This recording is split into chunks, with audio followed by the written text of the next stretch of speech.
Hi, everyone. Welcome to the 700 Club. I'm Andrew Knox in for Gordon Robertson today. Israel continues to say no to a Palestinian state. Prime Minister Benjamin Netanyahu argues it would give a huge reward to the unprecedented terrorism of the October 7th massacre. The Washington Post reports the U.S. and its Arab partners are pushing to complete a timeline for a two-state solution after the war is over. CBN's Julie Stahl explains why a Palestinian state remains a non-starter for Israel. After a call with President Biden, Israeli Prime Minister Benjamin Netanyahu again rejected the idea of recognizing a Palestinian state. Posting on X, formerly known as Twitter, he summed up his opposition in 2 sentences. Israel categorically rejects international dictates regarding a permanent settlement with the Palestinians. Such an arrangement will be reached only through direct negotiations between the parties without preconditions. Israel will continue to oppose the unilateral recognition of a Palestinian state. Such recognition in the wake of the October 7th massacre would give a huge reward to unprecedented terrorism and prevent any future peace settlement. The plan would include many steps rejected by Israel in the past, including evacuating many communities in the biblical lands of Judea and Samaria, also known as the West Bank, along with a Palestinian capital in eastern Jerusalem, and a combined government for the West Bank and Gaza. Israeli government spokesman Avi Hyman said, "It's not time to speak about the day after the war ends." Now is not the time to be speaking about gifts for the Palestinian people at a time when the Palestinian Authority themselves have yet to even condemn the October 7th massacre. Now is the time for victory, total victory against Hamas. All discussions of the day after Hamas will be had the day after Hamas. And today in southern Israel, a terrorist attack at a bus station, a shooter killing 2 and wounding 4 others before being stopped. Meanwhile, Israel criticized a United Nations official who told Sky News that despite its acts of terror, Hamas is not a terror organization, which is a position held by the UN. I think it's very difficult. And as you say, I've worked with many different terrorist and insurgent groups.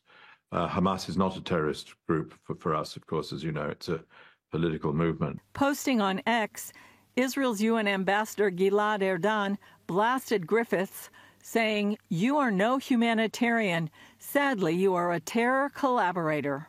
Also, Netanyahu and other senior Israeli officials met with CIA Director William Burns in Tel Aviv to discuss talks for the release of the hostages. The prime minister earlier refused to send a delegation to Cairo for talks on Thursday until Hamas lessened its demands. Families of the hostages chained themselves together at the entrance to the defense ministry, calling for the war cabinet to send a delegation to Cairo. And in Gaza, IDF spokesman Rear Admiral Daniel Hagari explained Israel's military mission in the Nasser hospital in Gaza, where Israeli intelligence believed bodies and hostages were being held. According to the information we have collected, I can now share some of the terrorists who took part in the massacre of October 7th. They were found by our forces inside the Nasser hospital complex. If it weren't for Hamas starting this war, taking our hostages and hiding in the hospital, we wouldn't need to be in the hospital in the first place. Hamas started this war. Israel will end this war. Julie Stahl, CBN News, Jerusalem. Thank you so much, Julie. In other news, former President Trump is set to hear the verdict in his civil fraud trial today. John Jessup has that story from our CBN News Bureau in Washington. John? That's right. Thank you, Andrew. The former president likely to be hit with millions of dollars in penalties and other sanctions when a judge decides the case.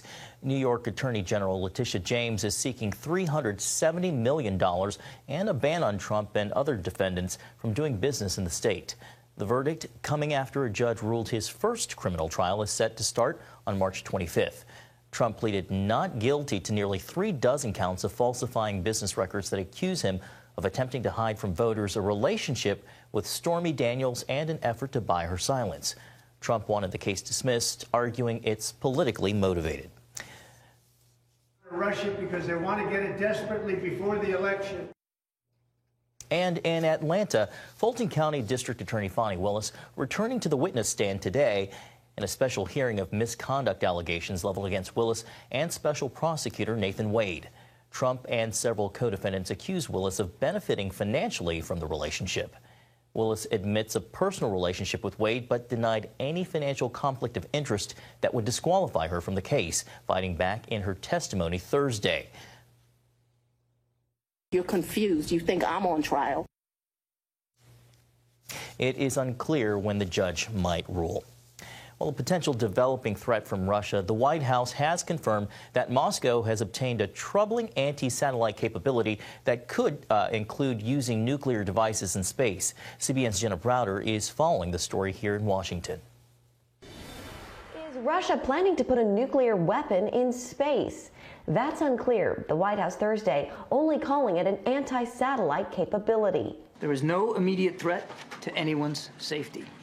We are not talking about a weapon that can be used to attack human beings or cause physical destruction here on Earth. The administration working to calm fears and stressing that Russia's emerging new weapon isn't ready to go yet. This is not an active capability, but it is a potential one that we're taking very seriously. The Kremlin is downplaying U.S. concern, saying it's a ruse to make Congress support aid for Ukraine. I think first we need a better understanding of what exactly the capability is. John Hardy with the Foundation for Defense of Democracies tells CBN's Faith Nation it's unclear if Russia is planning to put a nuclear weapon in space or just take down its satellites. Either way, he says Moscow's latest aggression speaks to its bigger goals. The Russians have long seen that space is really vital to U.S. military operations, and so they want to be able to take that away from us. It all came to light this week when House Intelligence Chair Mike Turner released an urgent message calling on President Biden to declassify information relating to a serious national security threat, leading to mixed reaction from Congress. I certainly would not have done it like that, but in any event, we are where we are at this point. He was absolutely right, absolutely right. And every single one of you as American citizens ought to be thankful that you made the decision that you made. The Wall Street Journal editorial board arguing that Americans need to be aware of the potential threats. America is sleepwalking into a new age of military and homeland vulnerability, and political leaders need to tell the public the uncomfortable truth. Russia's ambitions to target critical satellites are a blatant violation of international treaties. Jenna Browder, CBN News. Turning now to an update on the mass shooting in Kansas City at the Chiefs Super Bowl celebration Wednesday that killed one person and wounded almost 24 others. Authorities saying it apparently stemmed from a dispute between several people. Police are looking for others who may have been involved and are calling for witnesses to come forward. A Missouri pastor who was at the rally with his wife and 2 kids is crediting a miracle from God for saving them, saying the Holy Spirit prompted them to leave before their favorite players were even introduced. At first, the pastor said he wasn't sure, but his wife also felt they should leave. She actually asked, she's like, should we go? And she's like, this, I know this is important. Do you want to stay? And I'm like, you know what, we should go. And just felt that sense to go. And so we started walking back, and all of a sudden, in a little bit, we're getting texts, "Are you okay?" And I think it really kind of hit me. I went back, and I'm like, "What in the world is going on?" I look at this aerial shot from the helicopter, and it's panning down, and there's blood on the street, and I'm like, "Oh my gosh, we were standing right there."